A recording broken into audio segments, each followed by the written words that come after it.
Good afternoon, everybody. We are here at our working session. It is Wednesday, July 14th. We're going to call this meeting to order. Start this meeting off with a presentation item from Public Works Department, if they're ready. Mr. Tech? Yeah, I'm going to have Michelle Ashley. She's engineering design group manager for the City of Rapid City, introduce Black and Veatch, Sean Labonde for the presentation.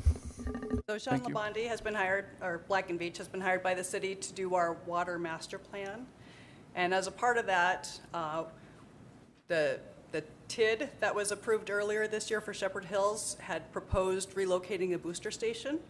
And so Sean is going to present on the feasibility study that Black and Veatch has done to support the relocation of that booster station. Thank you, Michelle. Good afternoon, everyone. The agenda that we've got prepared for a 10 to 15 minute presentation and discussion of the results is we'll review the feasibility study purpose and the approach, review the results, and then summarize the recommendations and open up for questions and discussions.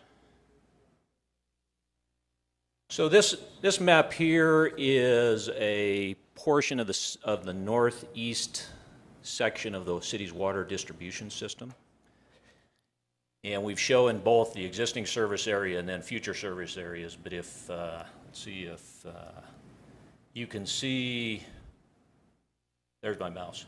The North Rapid Pressure Zone is up in this area to the north, and then the low level zone kind of wraps in. It's a lower elevation zone that wraps around, and then off to the east is this ridge of high elevation land that is higher and also in the North Rapid Zone. So we have two portions of the North Rapid Zone, one in the north and west, and then extending out to the east into the future 2045 and beyond. And the TID that we're referring to as the Shepherd Hills development is this green outline area. And it resides primarily in the North Rapid Pressure Zone. And so from a service standpoint then, the low-level pressure zone is provided by water from the Mountain View Water Treatment Plant. There are two reservoirs, 7 million gallon, that we refer to the Signal Hill reservoirs, and then the Elkvale Reservoir, and they provide gravity and peaking storage to the low-level zone. In the North Rapid Zone, then, we have the North Rapid Booster Station, which pulls water out of the low level, boosts it into the North Rapid Zone, and there's one North Rapid Reservoir at 2 million gallon storage. So currently the supply that has to get over to this new portion of the North Rapid Zone is supplied from the North Rapid Reservoir as well as the North Rapid Booster Station. In the 2008 master plan of the city then, there was a duplicate regional booster station and storage tank for this eastern portion of the North Rapid Zone. And the purpose of our feasibility study is to say, let us relocate. Is it feasible to relocate the booster station as in the current master plan to serve the TID and the Shepherd Hills development? And so that's what we've looked at in our feasibility study. This is a larger, I guess, a closer in view of the TID and what we call the Shepherd Hills development. And the booster station location as proposed is shown here. So currently the water supply from the existing North Rapid Pressure Zone that I showed is through a 16-inch main and 12-inch main down into this area. And for the demands that are projected for the Shepherd Hills development, that current system is inadequate. We've talked about the initial proposal was a dedicated booster station that would serve just the Shepherd Hills development. And for our feasibility study, we're repurposing that booster station for more regional capability so that it can serve both the Shepherd Hills development, but also serve the larger North Rapid Pressure Zone. So it's taking on a regional role within the water distribution system rather than a development-specific booster station. Our study approach is we evaluated the system performance. When we say system performance, we talk about high pressure, low pressure, velocity in pipelines, and we use a hydraulic model, pretty sophisticated all pipes hydraulic model to gauge that performance. So we looked at the existing system in the summer of 2021 right now, where the initial Shepherd Hills development is underway and there are services that are in service there. We then took a look at build out of the Shepherd Hills development in 2025, and then we looked at a longer term future where you had this build out of Shepherd Hills plus additional North Rapid Zone development further out to the east as development would occur in the future. We did a couple of supplemental evaluations to look at some low pressure areas, and then also did a storage assessment for the North Rapid Zone. So let's go through the results pretty quickly here. The first one was the existing model system in 2021. I won't cover everything on the slide, but I'll cover the high points. And what I wanted to show, here's our booster station again, and the Shepherd Hills development in this area. And what you can see as I come down in the pipe, the little green dots are demand nodes in the hydraulic model. That's the existing development, as close as we can get it, that is already in service in the Shepherd Hills development. And it's being served from water mains, North Rapid water mains that come down Anamosa Street, cross over North Street, and in the area. And we wanted to determine through the hydraulic modeling, is the existing North Rapid zone adequate to provide water and pressure to this current first phase of development? And the answer to that was yes. We had low pressures less than 35 psi. We really didn't find any. There were isolated locations less than 40 psi that we've seen before in the system, but otherwise, from a pressure and velocity and reservoir cycling level, for this initial phase of the Shepherd Hills development, the existing system is adequate. That was the first message, number one, that we wanted to try to answer. So the next phase then, we pulled out the full development for the Shepherd Hills development at build out. And you can see here, all of these pipes are now in the distribution system hydraulic model, and the demands are based on the developer provided demands. The new regional booster station is here, and it serves the Shepherd Hills development with a 16-inch North Rapid zone main here. There's also a 20-inch low-level main and then a 12-inch improvement. So the water supply to the regional booster station is coming from East Anamosa Street. It comes from East Philadelphia Street, and then this 12-inch along Mickelson Drive. And I want to orient you to that cluster of supply pipes because that comes into the analysis. So we did, again, 2025 demands at full build-out. And what we found with the new regional booster station in service is that we have a small area to the west in the low-level zone that was experiencing pressures that were less than 35 psi. So from an infrastructure design criteria manual in the city, if we have pressures that drop below 35 psi, we want to try to resolve those issues. And this was the first that we determined we found that. So even though, in this case, the pressure that is in the Shepherd Hills development is adequate because the booster station is serving that, the suction supply of water to the booster station is causing some low pressures elsewhere in the low-level zone. And so we want to try to target that with some supplemental analysis. We then took that original build-out projection of 5 million gallons per day, that's MGD, and we said in the future there's going to be additional development out to the east in the North Rapid zone, and we added another 3 million gallons per day of demand into the system there. And the new regional booster station, it's important to note, will have the same pumping equipment for both conditions. So what gets designed and constructed in phase one will also be adequate to accommodate additional demand as the system expands further to the east, which is a good fit for infrastructure development. We did see, again, this same area to the west of, north and west of North Street with these low pressures. And what you can think about here is the pump station supply, as you start to get more and more flow being pumped out of it, the suction piping along East Anamosa Street isn't large enough. And so it's drawing these pressures down in the low-level zone in order to supply the Shepherd Hills and the rest of the North Rapids zone. Otherwise, the system, I will note here that in the future, and think beyond 2025, this could be 2030, it could be 2035, as the demand continues to grow to the east, we went ahead and added a North Rapid reservoir here. And so this is the second North Rapid reservoir on the east side. It's in the master plan currently. And then we added 16-inch mains to loop the water system in North Rapid up to that reservoir. So now in the future condition, we have a North Rapid storage reservoir and we have a North Rapid booster station.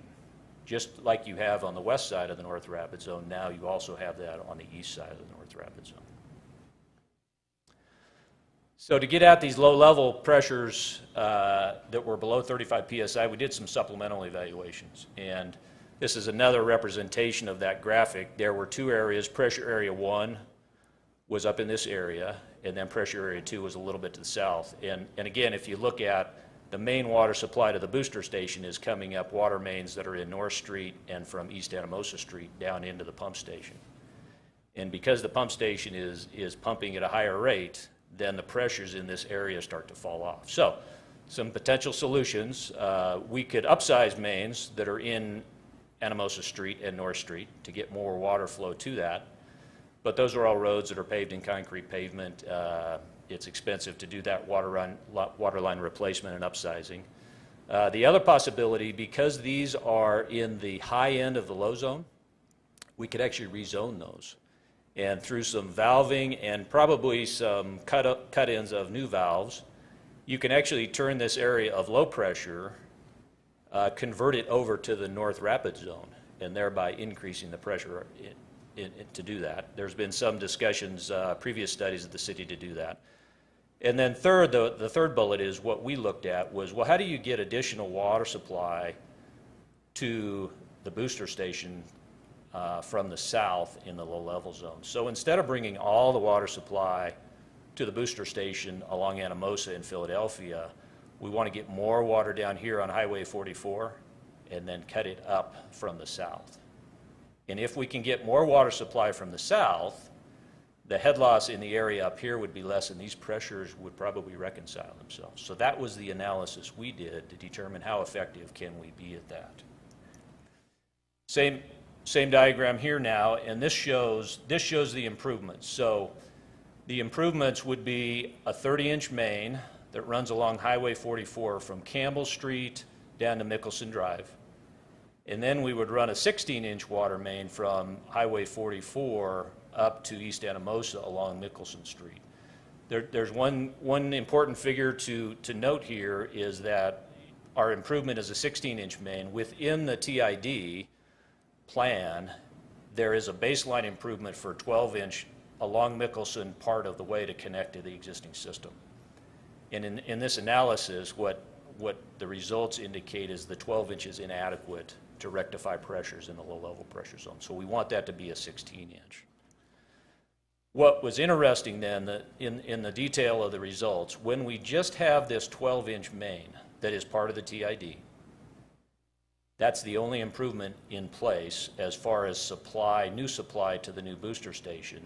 You can see in this table we had 10 nodes that were less than 35 psi in pressure area 1 and 26 nodes. So think about that in demand nodes. 36 total with less than 35 psi. There could be 3, 4, or 5 homes connected to those that have that less than 35 psi pressure, and that's during a peak hour event. When we add the 30-inch diameter in Highway 44 and the 16-inch improvement along Mickelson, we eliminate all the low pressure nodes in area 1, and we cut the low pressure nodes to 16, almost half, in pressure area 2. So that's a pretty good improvement. We then also took a look at this 20-inch along Anamosa is a low-level main, and it's already in the proposed TID. It's included, so we did some analysis with that, and you can further reduce then the low pressure nodes in area 2 with either a 20-inch or a 12-inch. So those improvements do make a significant improvement at those low pressures. And our results summary then are a 30-inch in Highway 44, a 16-inch in Mickelson Drive. They improve the supply to the regional booster station. And then add a 20-inch Anamosa improvement to minimize the low pressure. That's already in the TID. And we're going to look at that a little more in the 2045 master plan, because you can see here, whether it's a 20-inch or a 12-inch in Anamosa, the number of pressure nodes doesn't markedly increase or decrease. So there's a possibility that could be a 12-inch rather than a 20-inch. We're going to look at that a little more in the larger context of the master plan. The other assessment that we wanted to do here was a storage assessment of water storage in the North Rapids zone. And again, back to this figure here, right now there's 2 million gallons of storage in the North Rapids zone. And so we wanted to compare that to the current demands and how that relates to the standards that the city has in the Infrastructure Design Criteria Manual, or the IDCM. And so this table here shows, just to orient everyone here, normally in water storage conditions, the American Water Works Association has Manual M32 and storage allocation. And there's really 3 components to storage. There's equalization, which we call operational storage. And that's in any given day, the volume of that storage will be used in the system. There's an allowance for fire flow in case you have a large fire in the system. And then there's a third, emergency storage. And so the criteria for the city in the IDCM storage is the equalization or the operational storage is 25% of the max day demand. We have a 4,000 gallon per minute fire flow for 4 hours, which is a large facility commercial fire. And then emergency storage is 100% of average day demand. And the cities, so we looked at, in the existing system right now, these storage components add up to a required storage of 2.3 million gallons. And in the North Rapids zone, if you remember the diagram, we only have a 2 million gallon storage reservoir. So currently, for the IDCM standards, the North Rapids zone is deficient on storage. That's how it's less than what the criteria would require. That's exacerbated when we add the Shepherd Hills development. So that adds 5 MGD of demand by 2025, and the storage requirement increases up to 4 million gallons of additional storage required. And then if you add the 3 MGD out into the future, that storage volume then increases to 6.3 million gallons. And so the recommendation of our feasibility study, in addition to constructing the North Rapid booster station, there should be an additional storage component added on the east side of the North Rapid zone. And that can be 4 million gallons initially to start, or it could be phased. So let's build 2 million gallons initially, watch where development occurs in the North Rapid zone, and then you can always add an additional 2 million gallons in the future at the right location. So just to summarize then our recommendations out of this, the regional booster station implementation is recommended to serve the Shepherd Hills development and other North Rapid pressure zone needs. So it's a regional facility now that has a larger function in the water distribution system rather than just the Shepherd Hills development. Its location is shown here near East Philadelphia Street and Anamosa Street. Everything looks good from a hydraulic modeling standpoint. We'll be able to provide pressure into the Shepherd Hills development. We also recommend the storage expansion in the North Rapids zone. So either a 4 million gallon elevated storage on Elkvale Road or phased into 2 components, 2 million gallons initially. Let's watch what the development does over the coming years, and we can add 2 million gallons in the future. And I've listed then the pump criteria that we would use for initiating preliminary design for the facility. See, I went the wrong way. On the distribution piping side then, there are a series of pipe improvements that are within the TID. We have basically a 20-inch low-level main that is from North Street to the booster station, from the booster station to Mickelson, and then along Anamosa Street all the way out to Concourse Drive, at which point it reconnects into the low-level zone. That's items 1, 2, and 3. Item 4 is the North Rapid Pump Station discharge. So it's a high pressure. It's a 16-inch that runs along Anamosa and supplies water into the Shepherd Hills development. The additional distribution system improvements then were those offsite improvements that we talked about. It's from Campbell to Mickelson, a parallel 30-inch main, and then from Highway 44 up to Anamosa, a 16-inch main. And then we also, along with the tank, have looped a 16-inch main to supply water into, again, that further North Rapid zone. So improvements in terms of the booster station, we recommend adding storage for the North Rapid zone, and then a series of distribution system improvements to supply water into this area. So I want to open up then for questions and discussions that anyone might have regarding the feasibility study. I do have a couple people in the queue. Darla Drew? Thank you, Mr. President. I would ask that in future maps that you do more identification of the streets, especially where the pressure concern area where you have those circles. I'm not that familiar with the area you're talking about, so I'd really like to have more streets identified.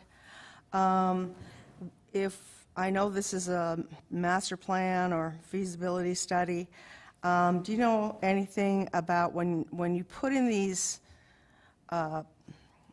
new pipes, is there a lot of road distribution or, disruption? Could somebody answer? Yeah, if you're putting a new pipe in an existing road, there would be disruption to the traffic during construction. And generally, what we found contractors able to do is they don't shut down the street, but it's a detour, or instead of having 4 lanes of traffic, you go 2 lanes of traffic going both ways. I get it. But we have had some concerns lately from our constituents about that disruption, and we never know about it in advance, really. We don't have those plans in front of us, so I'd like to see some of that. And could you define the emergency water supply? What is that used for?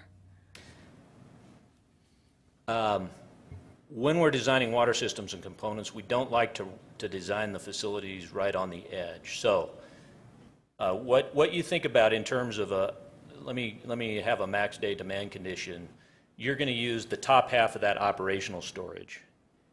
And if there's something that goes wrong with your treatment plant or a couple of your groundwater wells, you may not be able to replenish that operational storage overnight. And so the emergency storage allows you to have a second day of that or a third day of that. The other situation that we've talked about is you might have a max day demand and you use your operational storage. Right at the end of that, you have a fire. Okay. And then you have another 1 million gallons that comes out of that emergency storage allocation. And so that is used for basically unplanned events that cannot be planned for adequately. It gives you a safety factor in operating the water supply system, so you never should lose service of water. Okay, and lastly, you keep referring to within the TID. Why is that important to you? Well, that was the focus of our feasibility study, was to supply water to the demands that were within the TID. And what we found, that there were improvements that were also needed that were outside of the TID. And so the differentiation is there's the development, and the Shepherd Hills development itself is causing us to require other improvements that are outside of the TID. Okay, that is it for me. Thank you. I yield. Thank you. Laura Armstrong? Thank you. I also have some questions. Clarification, what were the peak hours that you were referring to? So in any given day, if I have a level of maximum day, which was 5 MGD for Shepherd Hills, you'll have periods of time where the demands are actually lower than that 5 MGD, And then there are peak hour times where the demands go higher than that max day. So that's called the diurnal curve. Okay. Generally in the midnight range to 4 a.m. range in the summertime, people are turning irrigation systems on and they're watering. Okay. And we find the peak hours are occurring in the middle of the night in Rapid City. Interesting. Then there'll be a late morning time period where that demand falls below the max day. Okay. But on average, in a given maximum day, 5 MGD is the average flow over that time. Perfect. Thank you for clarifying that. And then could you define the terminology of nodes? Demand nodes in the hydraulic model, which were the little red dots. That's how we allocate demands into the hydraulic model. So every house or every water service in the city has a meter associated with it, and we have those meters that are shown geographically in relation to the hydraulic model. What we have to do is get the demands from the meters into the hydraulic model. And so we may have 4 or 5 meter services that are picked and allocated to the closest demand node. So it's a way of getting all of your meters and demands into the hydraulic model. Okay. That make sense? That does make sense, Okay. but thanks for dumbing it down so I can understand. I have to think about it, I don't too. pretend to be an engineer Yeah. by any measure. So I think that's all I have for now. Thank you. Okay. Pat Jones? Thank you very much. Councilwoman Armstrong, I had the same question about what nodes were, so I looked it up while we were during the presentation. It said anywhere, any point of intersection where water lines connect for redistribution. That's what my friend Google told me. Is that close to right? It's close to right. Okay. And then we will bring demands from 4 or 5 nearby services to that node. And then the pipes, you think about the adjoining pipes have so much flow in gallons per minute flowing through the pipes.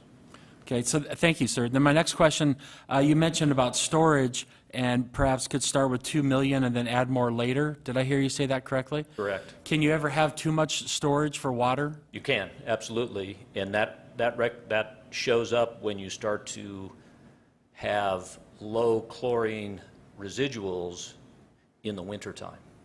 So that's why it'd be best to go with the 2 million and then see if we need it rather than more in the beginning? Absolutely, because you can start to have some water quality and taste and odor issues if you have too much storage. Okay, very other- good to know. I would have had no idea on that, Yeah. so thank you for clearing that up. Next thing, this is addressing a very specific certain area. I've been told by some contractors, some street people, some just lots of people down the line that water projects drive street repair, or the need for street repair drives water projects. Is there any truth to that with this issue, or is this water projects that are needing to be done, and we would do the streets as needed then if water lines are put in? Well, I think the water projects are needed to support the development that is occurring. And this is to support both current parts of North Rapid and that new area to the east, which will most likely be developed eventually. I think it's inevitable. Yes. So this is planning for that, as well as, because my friend Councilman Evans always talks to us about, we need to be prepared for development and being ready to go and not waiting to catch up when developers come forward. So I kind of see this as perhaps us doing that, of all things. So this would allow for more development in that area? I agree with that, because the regional booster in the presentation, we've set the regional booster station to accommodate both the Shepherd Hills development plus the future development within the same pump footprint. So the facility you build now is going to be adequate well into the future. And then the second part of that is that the elevated storage tank will allow you to feed that peak hour water further to the east as a development. And you're not continuously trying to catch up with the development. You're in a position where you can serve the existing development now and then be better prepared to accommodate future development as it occurs. And I think that puts us in a terrific place where we may not be at this time. Very good. Thank you, sir. I yield. Bill Evans? Thank you. These plans all address solving the problem with current water sources and basically providing more pipelines to get that same source of water to where they need to be, correct? That's correct. Have we thought about, and some of us have been thinking about, well, we're running out of water. We need additional sources. Perhaps one of those sources might be Rapid Valley, a co-op with them. Maybe our infrastructure should be thinking more toward supplying this area and areas further to the east with infrastructure rather than kind of put a patch over what we have now. Instead, plan on implementing new sources, maybe that come from the east, and feed it that way rather than from the south with the same sources, because it seems to me that is sort of a patch that will solve the problem for a few years, but it's not going to solve the problem for 25 years. That's my first impression of this. Have we had that kind of a perhaps idea floated around at all to investigate that the infrastructure be spent on something, bringing in new sources from the east instead of just trying to resupply from the same sources? So you're correct. This is a near-term item to address that development that is kicking off right now. In the larger context of our master plan, we are looking at a 2045 scenario that relocates the Mountain View water treatment plant from its current location to a location further east that is more centrally located in this area. It's still using Rapid Creek water, though. We're at this point, our initial indications is that there is enough water supply through Pactola Reservoir and Rapid Creek to provide the city water well into the future.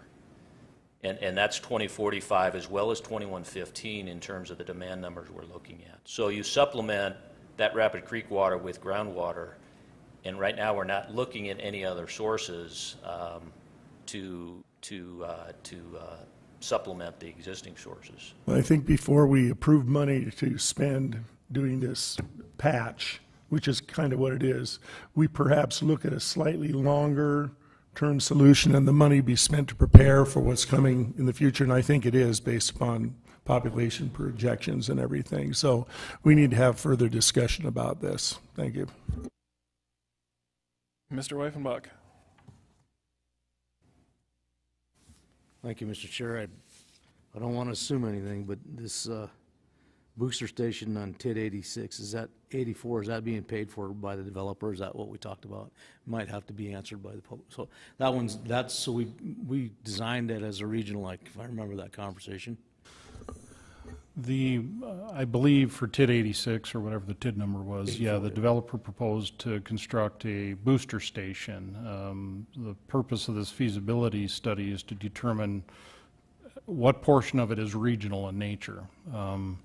So there is funding available in the TID to construct a booster station. Mm-hmm. I don't know that there's enough funding in that TIF to build a complete regional booster station as we've identified. So that's something we might have to identify before we get halfway through it or something. Well, certainly there'll be, when we work with the developer, we'll identify a share of who's paying for what. Because my other concern was the 12-inch coming down Mickelson that's going to be insufficient. And if they've already, I don't think they've started building that 12-inch, but probably have to make sure we're going to have funding for that 16-inch and then the 30-inch coming up Campbell to provide for the future, I think, as some of these guys mentioned. So, because those weren't included in that TIF. Part of the 12-inch was, but not the 16-inch and only part way down. So, that's okay. correct, and that's the reason we did this feasibility study, is to determine what the impacts to the entire system Makes are. sense then, okay. Thank you. Richie Nordstrom. Thank you, Mr. Chairman. Just a little bit of background for me is that, let me back up a little bit. On the background for you folks, I had an opportunity to listen into a webinar. You folks are pretty much national, or is it international? My company, Black & Veatch? Yes, Black & Veatch. We are international, and then again, nationally across the United States, from both coasts and here in the interior. I'm from Denver. Okay. I live in Denver. I was really impressed with the personnel that was on the webinar, so I wanted to applaud your company for that webinar as well as this presentation here today. The question I've got for you is, I understand the TID district and all the questions that have been brought up about this TID area, and but I was wondering if you had an opportunity to look at, in my particular area of interest is the east side of Elk Vale. You've got a couple of diagrams up there for future reservoirs, and I was just wondering if you could expound on that just a little bit, just give me a brief on that. Well, the existing low-level Elk Vale Reservoir is there. Yes. And my understanding is there's been an allocation of land for this new North Rapid Elk Vale Reservoir in the same vicinity, so that they're close together, and the operations staff then has one site to visit for both reservoirs. Beyond that, we really haven't looked at anything more than that. Okay. The existing Elk Vale Reservoir is ground set. The new North Rapid will be an elevated tank, so it'll be higher in the air. Just the periphery or the environs of the TID district is what you looked at. Right. Thank you. Right. Because I was interested in if you had an opportunity to look at what we are allocating for Ellsworth as well. So that answers my question on that part of it. Yep. And then I might note, within the hydraulic model, we do have Ellsworth Air Force Base demands plugged into the hydraulic model. Oh, you do? We do. Yes. Okay. I think that'll be beneficial information. And then when you were talking about the water from Rapid Creek, were you considering the wells as well as, the wells of Rapid City? We do, yeah. So we had a number of the wells that are in existence today operational during the hydraulic modeling. So the water supply situation in the hydraulic modeling currently is you're using both groundwater and surface water to meet demands, and we've continued with that approach. A balanced approach is really what we're talking about, groundwater and surface water in this hydraulic modeling. Very good. And then I think that's the basic information that I need at this point. But I think this is a very worthwhile study to get us started on this TID area right now, whichever number it is. But I remember the conversations through the TIF committee meetings, and I know we were trying to come up with where should this be located at. So you've been very helpful in that area. Thank you very much. I yield. Seeing no other questions, thank you for being here. We appreciate it. Okay, thank you. Item 1 through 5, Pauline.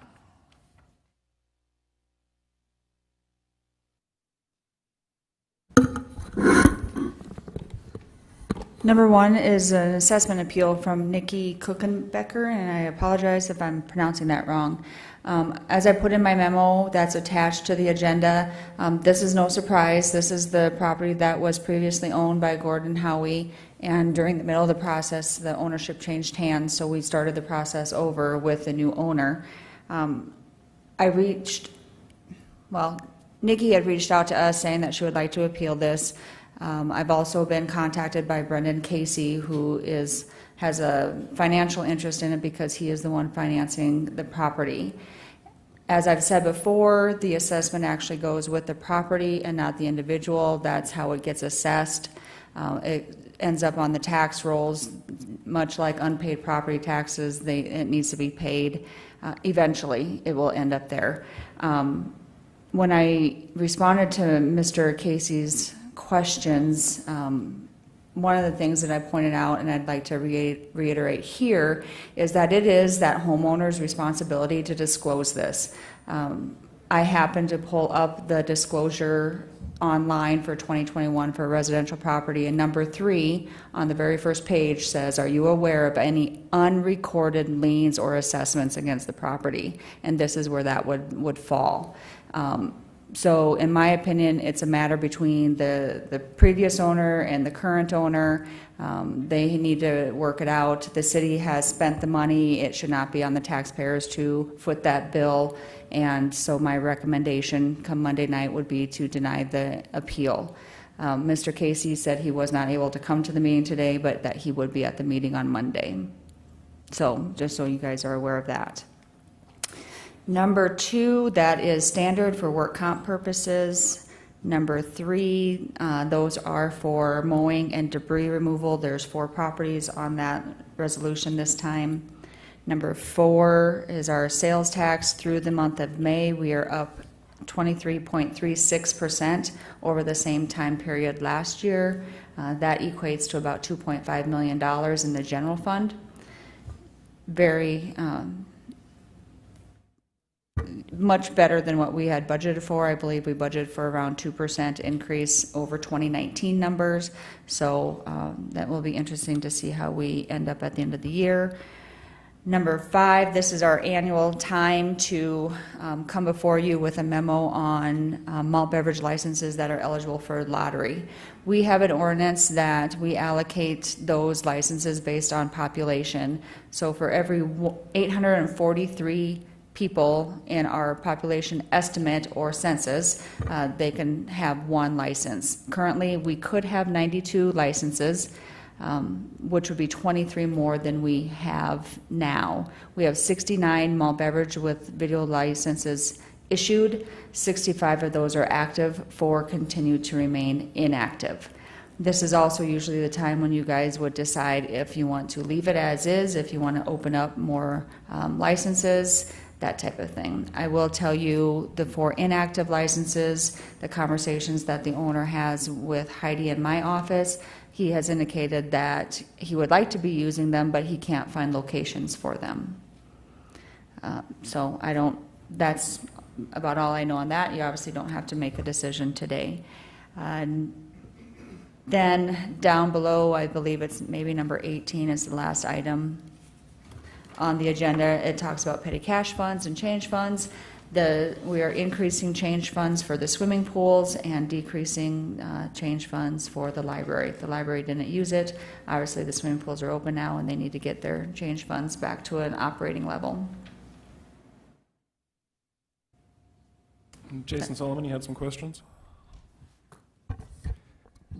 Thank you, Mr. President. So, Pauline, with the performance, you're pretty satisfied with how we're doing from May last year to May this year, I imagine, huh? Yes, it's nice to see that we're up double digits.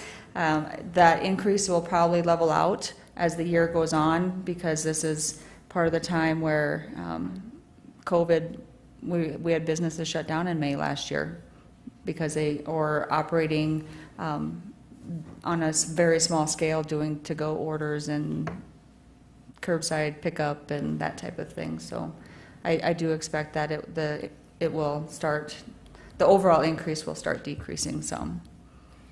Well, this past year and a half have been very tough. And this past week, we all received a request from both our police and fire chief regarding COVID hazard duty pay. And this would be a one-time bonus for those who are on the front lines during all of this. I think we have an opportunity here, given our sales tax revenue. And Pauline, could you kind of give us the figure? I asked you for it, but would you mind sharing with the rest of the council what that kind of dollar amount would look like? I think you said about $309,000, but at least for the first responders. For first responders, and it's all in, which would mean it includes the FICA, Medicare, it would be $309,128 estimate.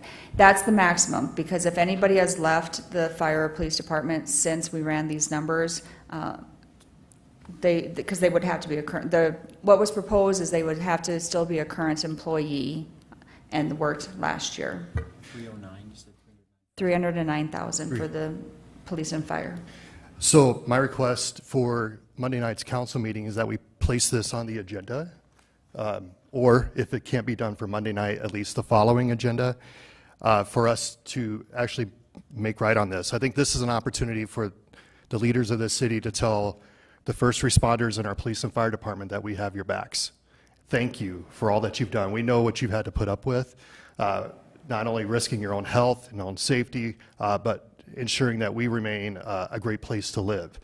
And in a time where it's very difficult to serve on the front lines, I at least want Rapid City to be known as a place that takes care of our first responders, especially those in police and fire. So if I could make that request to our council leadership and to whomever, whatever the right process would be, I would 100% support that. I think $309,000 is a small price to pay to say thank you and well done to our first responders. Thank you. Thank you, Mr. Solomon. I'll work on getting that on an agenda for us. Mr. Weifenbach.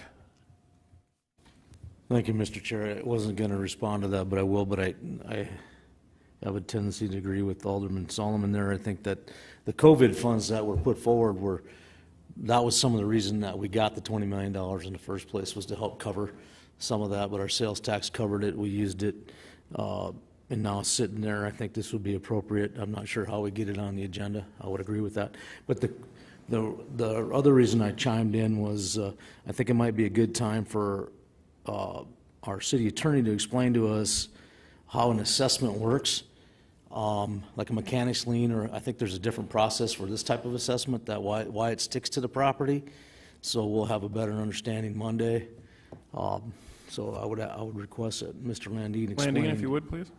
How this works, because basically what happens is somebody buys a property in between. It doesn't show up on a title work or whatever, but I think there's still a priority somewhere that this thing can attach to the property. I would have to look at that more. I'm not comfortable giving an answer right now until I look into it a little more. So I can look into it and provide you something prior to Monday night. That'd be good to understand for Monday night, because basically what happens is the work's done, the property's either foreclosed or whatever, or being sold, and then whether or not there's a discussion on disclosures or not, we don't really typically want to get into a personal civil suit type thing, but we do need to understand if we have the authority to attach to that property, then how does that work? I mean, if it's not attached to the property and then someone else buys the property, can you attach after that? I guess that's the questions I'm looking for, so, because I've run into these same things, so thank you. Mr. Jones, question for Pauline. Thank you very much, Mr. President. Yes, comparing May 21 to May 2020 is exciting, and it's great to see things coming back. I would be interested in knowing May 2021 compared to May 2019, what kind of a difference we had. Pauline. In total or just general fund? Just the increase, like you talked about, the 23.36%. So I can give you a dollar amount. Well, I'll do the formula sure. quick. The dollar amount of 2021 in total over 2019 is 1.1 million, roughly. Increase okay. Over 2019. Thank you. And let me give you a percentage here.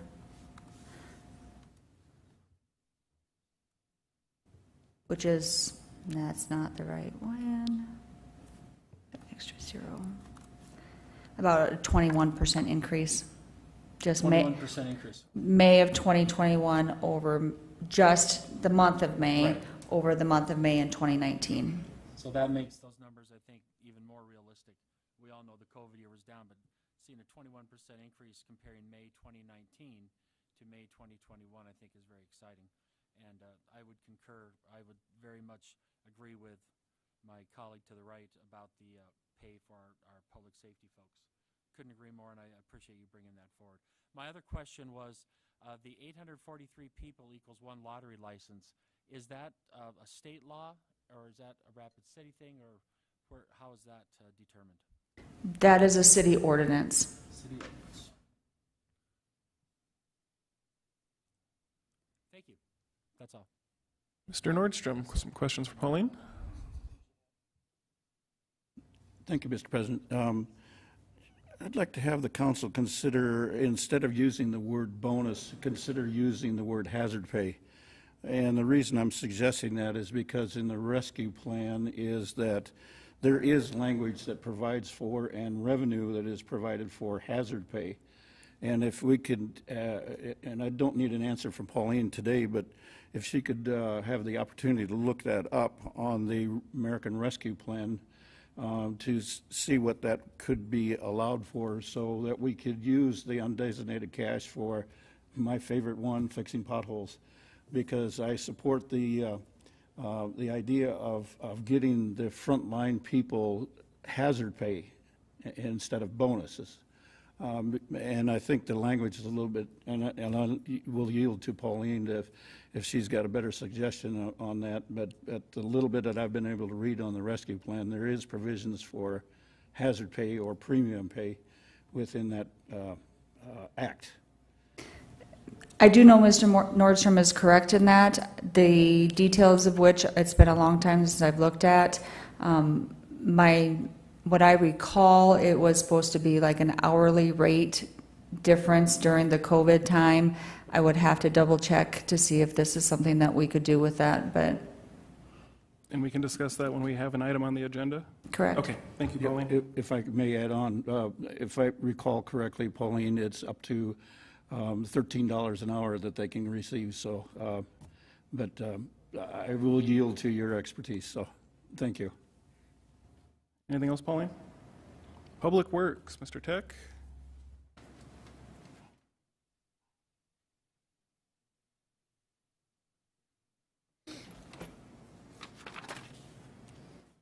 Good afternoon. We have items 6 through 14 for Public Works. Item number 6 is just... Ben, could you speak into the microphone? Oh, I'm sorry. Items number 6 through 14 for Public Works. Start with number 6, acknowledging the findings of the feasibility study for tax increment district number 84, the booster pump station on the presentation. Can you hear me now? There we go. Thank you. Items number 6 through 14 are for Public Works. We'll start with number 6, acknowledging the findings for the feasibility study for the tax increment district number 84, the presentation that was just given.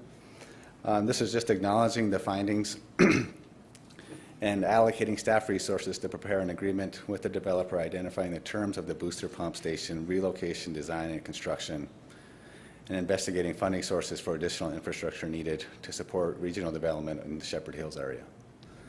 Number 7 is approving change order 1F to J&J Asphalt for City Springs Lane Overlay Project.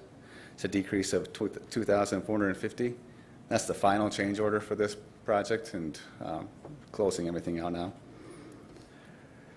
Number 8 is approve change order 1 to Dakota Barricade Lane Line Painting Project. This is a no-cost change order to adjust the interim deadline. Number 9 is authorizing mayor and finance officer to sign amendment number 1 to South Dakota Department of Transportation agreement to authorize expenditures for replacement or rehabilitation of bridges that do not appear on the original Exhibit A to the agreement. This is provided that the state's Office of Administration has confirmed to the city in writing that the subject bridges are classified in poor condition and to extend the expiration to funds until December 31st, 2025.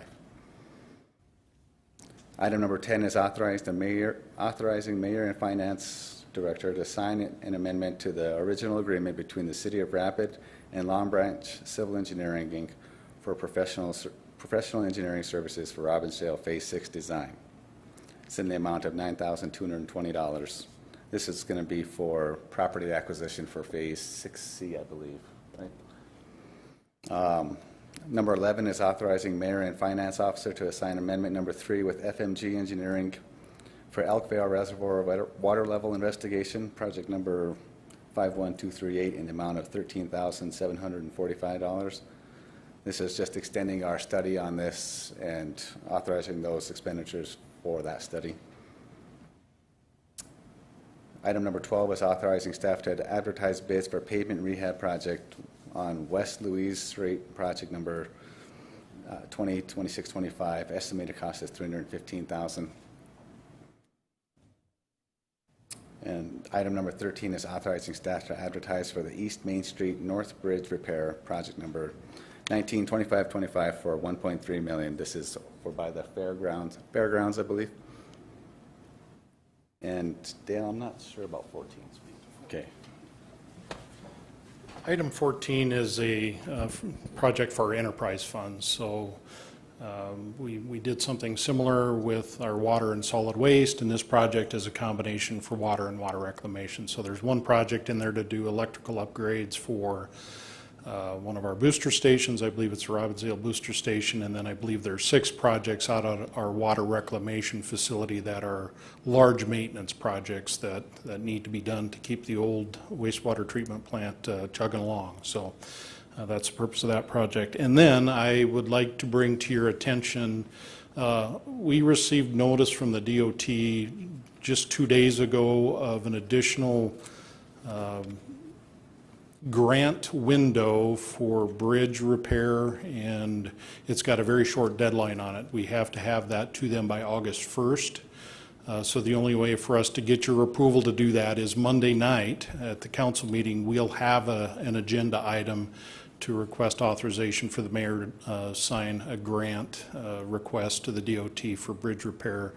And I believe what we are targeting is the Chapel Lane Bridge. We'll be looking at preliminary engineering on that for a future rehab project. So I just wanted to give you advance notice for Monday night that there will be an additional item on non-consent for that particular grant. And I do have some questions here for you gentlemen. Darla Drew?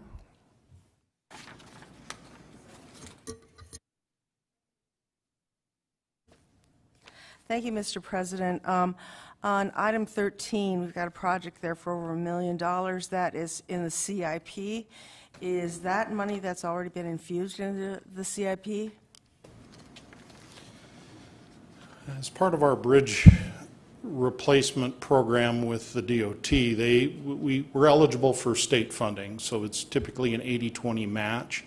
Okay. And typically they cap the amount, so we'll receive reimbursement from the state for a good majority of that $1.3 million, but there will be matching funds that we have set aside in our CIP. We identify bridge replacements and repairs in our CIP, and I think annually. So I hope that answers your question, but yes, we do have money set aside in our CIP for bridge repairs. Well, I'm a fan. I really like that idea, but I sit on the CIP committee, and I'm just wondering, we're to approve this before the money is in? Well, yeah, the money's allocated, so we've got our money in the bank. That's not a problem. Okay. The bridge program has been in existence for decades, so that's not a problem either as far as the funding is concerned. We've got the funding approved for this project, or allocated, okay. I should say, or set aside. All right, thank you. You're welcome. Laura Armstrong? Thank you. I'm assuming if this is going to be placed on the agenda for Monday, you'll get the details to us regarding this grant. Approximately how much money are we talking about, and will there be any matching funds? I believe it's $100,000, and once again, the $100,000. Sorry. And the grant application, all that information will be attached to the agenda for your review. Perfect, thank you. You're welcome. Mr. Nordstrom? Thank you, Mr. President. On item number 9, I'm just kind of reviewing that one more time. That's a DOT agreement. Does that involve the big grants as well? It is, and so we applied for a big grant, and I believe this is for San Marco Bridge. So this particular project, the state is doing all the design work for the structure. Well, they sent agreements to us to sign saying that all this work will be done by a certain date. Well, guess what? The DOT hasn't lived up to their date, so they recognize that, and then that's why this amendment is on there, to extend those dates so they can get their work done, so we can go ahead and get that bridge repaired. This isn't the first time something like this has happened. That's correct. Yeah. The other question I had on that was, it's gone. Oh, yes, the poor conditions of these bridges. Is that I'm not sure if I'm asking this question in the correct way, but Does that involve some of the bridges that we had a presentation on just a couple Absolutely. meetings In ago? fact, I was just going to bring that up, that we had a gentleman from Bros Engineering that was here, required to give you an annual update on our bridge, and he identified, I think, 3 structures, all of Yes. which we had plans to make repairs on, so This takes care of that, Yes. covers most of that, yeah. that's correct. Thank you. I yield. Jason Solomon. Thank you, Mr. Chair. Dale, so just you obviously got our attention with the grant, and being that the Chapel Valley is in my ward, some questions I'll have about that. I don't expect you have this. Are we considering widening that at all? And 2, what would be the secondary access while it's being worked on? Yeah, any bridge rehab will require some sort of lane restrictions. It's no different than when we did 12th Street over here. And then a number of years ago, there was work done on Chapel Lane, and there may be a temporary signal to allow head-to-head, or not head-to-head, but one-way traffic. But there will be a plan to get in and out of there for sure. There's no way that we can close that structure. There will be a plan in place to maintain traffic.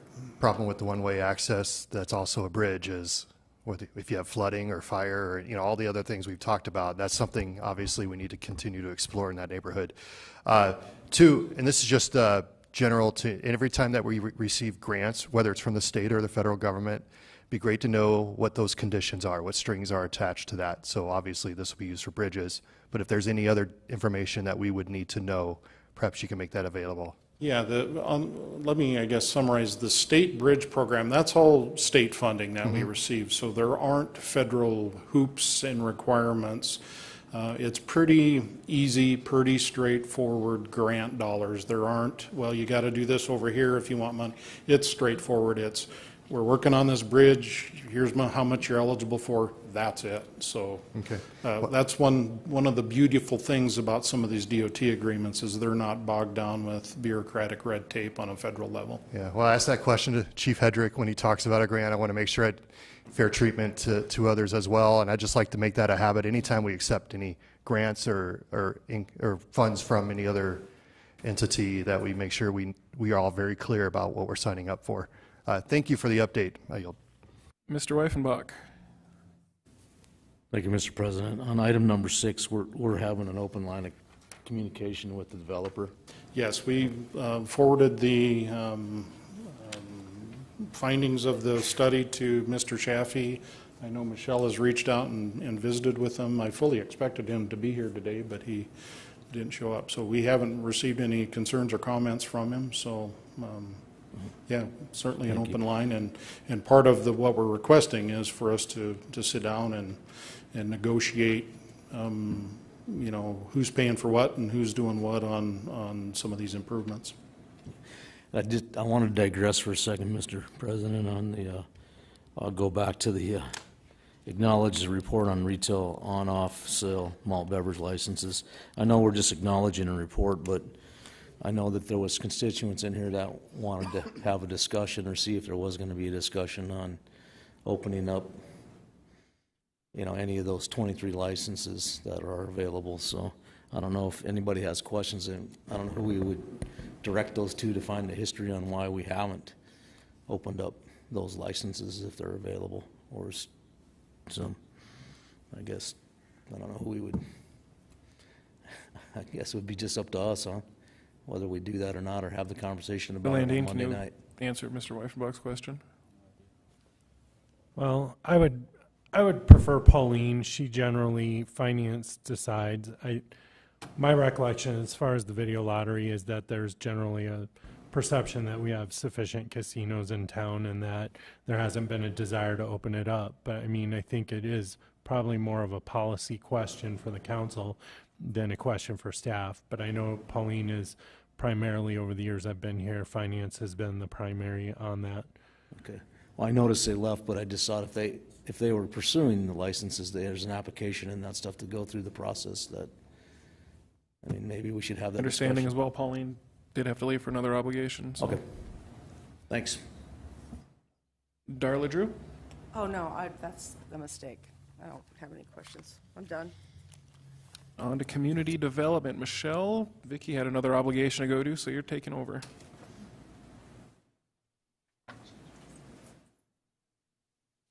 Thank you, Mr. President. Number 15 is requesting approval of the amended FY21 Annual Action Plan, the CDBG Annual Action Plan. HUD has informed us that we will be receiving an additional $7,921 in allocated funds. What we would plan to do is move that money as well as the unallocated funds to the Affordable Housing Contingency Fund and then award those funds through a competitive application. Thank you, Darla Drew. Hanging out? Okay. And you're back in there again. Guess no questions for you, Michelle. Thank you. Thank you. Item 16, Joel, is that something you can elaborate on? Jim shook his head no. And I can't provide any insight to it either. I mean, I looked at the item. It's just to add, I think, an additional camera, but I couldn't tell you where it is, so. Probably for the best we don't say where it is. I believe this would be phase 1 of the reconstruction here. So I'm not 100% sure on that. I can get an answer for you on that, but I'm Convergent is the technology company that was hired to do the cameras and the door stops. And I believe we added 2 door stops, so that would be in line with that amount, but I'll get that answer from Davis, our building manager. Thank you, Jim. And item 17, standard business, and Pauline did 18. We had public comment from Mr. Winia.